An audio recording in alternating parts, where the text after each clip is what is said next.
Hi, I'm Mugs McConnell, and this is Snippets of Yoga Philosophy. Today, I would like to talk to you about the Granthis, or psychic knots. So there are 3 Granthis, or psychic knots, and these knots are a protection along the Sushumna, the spine where the chakras lie, to protect us so that the Kundalini will not rise until we are ready for it to rise.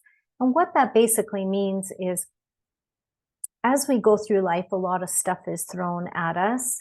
We have, emotional pains, physical hurts, traumas, and we kind of have layers covering them. Maybe not just from this lifetime, but from other lifetimes.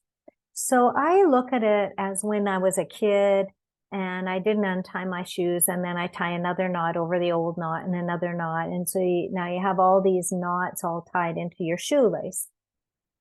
And then you slowly, at some point, have to untie each one of these knots. So these are like our psychic knots that we have used these layers of protection in order for us to survive day to day.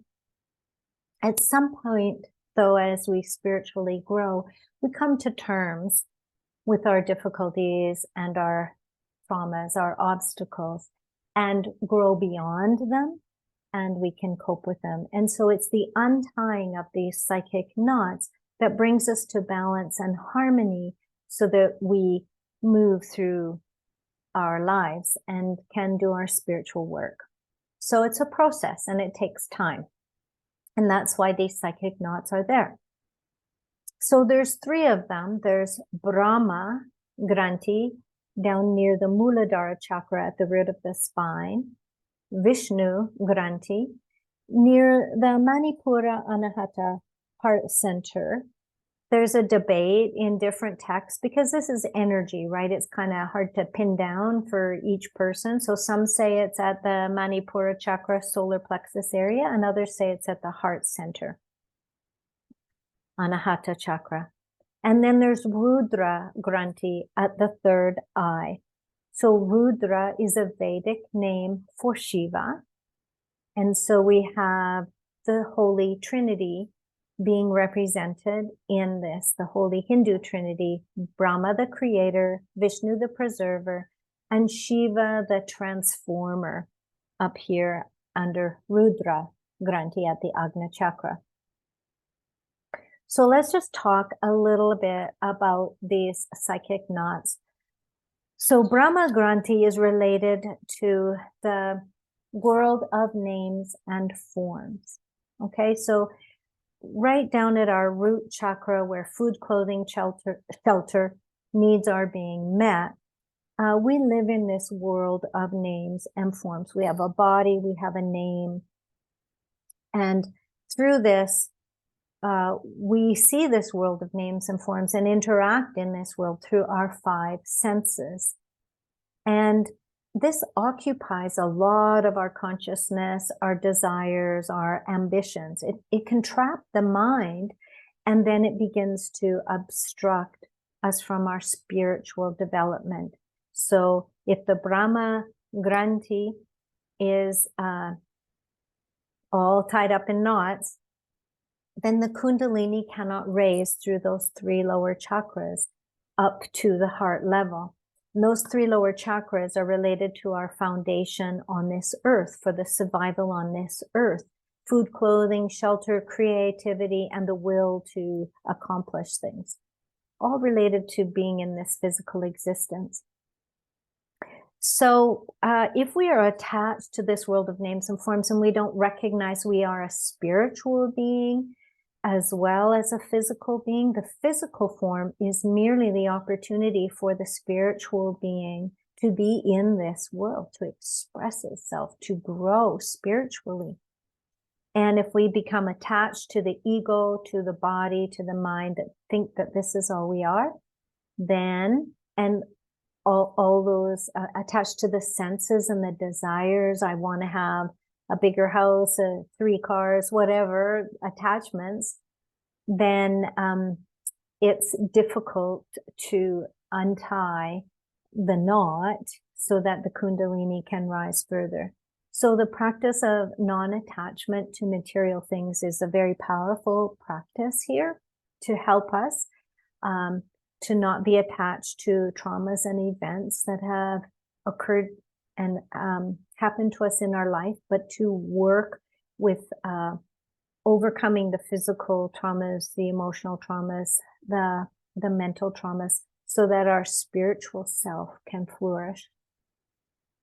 So when Brahma Granthi is untied and the Kundalini can rise up to the area of the heart chakra, then in my book on page 211, in Letters from the Yoga Masters, Swami Vishnu Tirth talks in there to Hari that once that Brahma Granthi is untied, the Kundalini energy doesn't go back down to the Muladhara chakra, but now it resides at Svadhisthana chakra.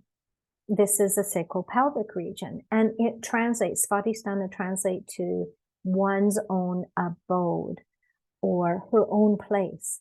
So now it is freed up and it rests in Svadhisthana chakra. Now I've never learned that from anywhere else other than Hari, who learned it from Swami Vishnu Tirth. And so it's a beautiful expression there of the Kundalini once it's uncoiled and begins to move. Okay, so now Kundalini is able to flow up to this heart area. Now, Vishnu Granthi is here in the Anahata area. As I say, some say Manipura, some say Anahata, but you can sort of feel where your obstacle is there. So now in this area of the Vishnu Granthi, the psychic nod is wrapped up in attachment to institutions and compassion. It is a real center of compassion. If we think of Vishnu, he's the preserver, and we want to preserve everything that is worth preserving. We want to take care of it. And so, but we can get attached to our knowledge, our traditions, our institutions, organizations, and these can then become obstacles. So if I start to say, well, my style of yoga is better than yours, or my pathway to yoga is better than yours, then we're becoming attached. And as Swami Shivananda said, the paths are many, but the truth is one. So each of us has to find our own pathway, our own way to the divine. And as we evolve, one path may not have been right for us. Then we change and shift and grow. And now another path is actually right for us to take us to another level. And so being attached to one may limit you unnecessarily to another. So Vishnu, as the Lord of preservation, we begin to untie these knots of attachment, knots to scriptural knowledge, and we begin to be more open-minded to other pathways, more compassionate to other people's pathways and knowledge, more compassionate and understanding to other people's rituals and ways of practicing their faith, because now we're moving into the spiritual chakras. So when this knot, Vishnu Granthi, is untied, the Kundalini energy is able to rise up to the third eye area, the Ajña Chakra area.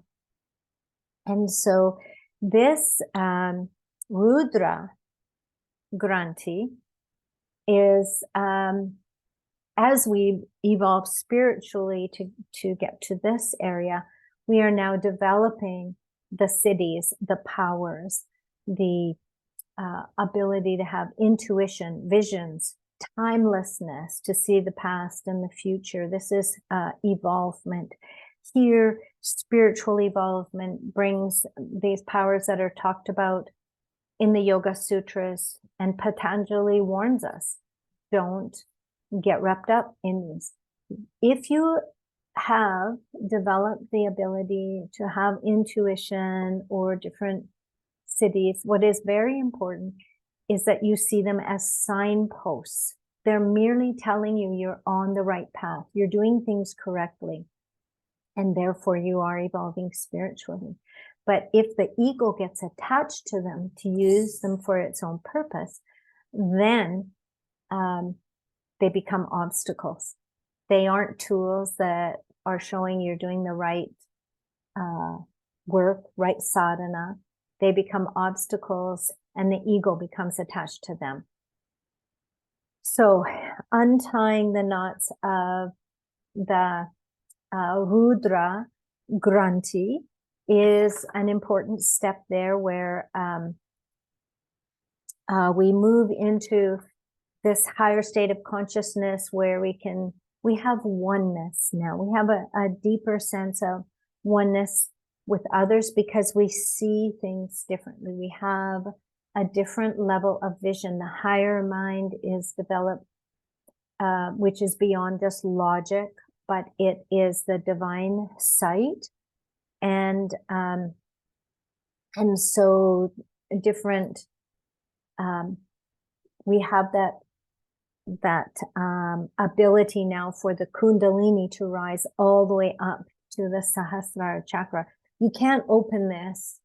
You can't untie those knots if you have still spiritual, mental obstacles that you have to overcome. And so this attachment to the ego has to, we don't dissolve the ego, can we say? We absolve the ego. The ego becomes absorbed and equivalent to the soul within, the spiritual being within. So they aren't fighting with each other. It isn't a battle of who's stronger. It's that the ego is so much in harmony with the spiritual self that you can't tell the difference between the ego self, the individual Atman, to the divine Atman within. And so when this happens, then Kundalini can rise all the way up. And these are very enlightened beings that have this ability to unite with the cosmic consciousness on this level. All of our yoga practices are guiding us to this place. We might have moments of enlightenment as we begin to untie these knots, which are fantastic moments because they are shifts in our consciousness. We connect with the divine consciousness through meditation. We can download higher knowledge through the spaces between the thoughts in the mind through meditation practices. Everything we're doing in our yoga practices are leading us to this place where the Kundalini can move freely through the Sushumna, and we can have these spiritual experiences of deep enlightenment. So just to summarize with those Granthis, the Granthis are important for the protection of the movement of the Kundalini so that we are ready for that movement when it occurs. We're ready physically, emotionally, spiritually. And they are related to the Hindu Holy Trinity, Brahma, the creator, Vishnu, the preserver, and Shiva, the transformer. And once this Rudra Granthi is open, we are transformed beings. We have shifted, and we're shifting all along the way in order to be ready for that. So little shifts create the big shift in our perception of ourselves as a spiritual being and not just a physical being. And I have said before, there's this beautiful saying, I wish I knew who said it, but we're not just physical beings having an occasional spiritual experience. We are spiritual beings having an occasional physical experience. So thank you for joining me today. I hope that shed some light on the Granthis for you.